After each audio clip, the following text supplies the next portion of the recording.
நம்ம கிட்ட ஒரு டெபியூட்டி சிஎம் இருக்காரு, சமத்துவத்தை பத்தி பேசுறாரு. ஆனா திருடனுக்கு வலிக்குது, வலிக்கிட்டோம்.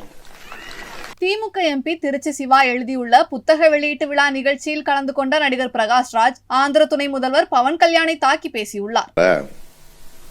அங்க மெஜாரிட்டி தான் உலகம் சொல்லும் போது அவர் சொன்னாரா, மெஜாரிட்டி தான் அப்படின்னா காக்கா தானே தேசிய பறவை ஆகணும்னு. கலைஞர் இருக்கிற வரைக்கும் நமக்கு எனக்கு பேச வேண்டிய அவசியம் இல்லை. என்ன போன்றவங்களுக்கு நிம்மதியா இருந்தோம். நமக்காக பேச ஒருத்தர் இருந்தார். அப்பேற்பட்ட குரலோட தொடர்ச்சி தான் சிவா சார் அவர்கள். என்ன வரும்போது யாரோ ஒருத்தர் கேட்டாங்க, என்ன பிரகாஷ் ரொம்ப தைரியமா உண்மையா பேசுற நீ என்ன? நான் சொன்ன, தைரியமா உண்மை சொல்றதுக்கு தைரியம் எதுக்கு, பொய் சொல்றதுக்கு தானே தைரியம் இருக்கணும்.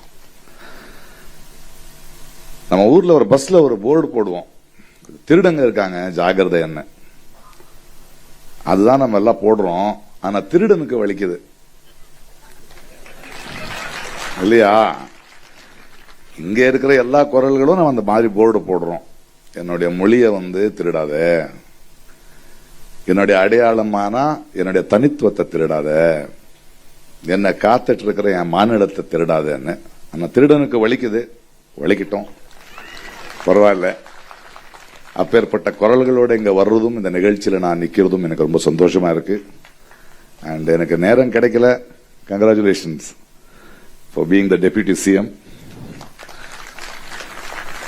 நம்ம கிட்ட ஒரு டெபியூட்டி சிஎம் இருக்காரு, சமத்துவத்தை பத்தி பேசுறாரு.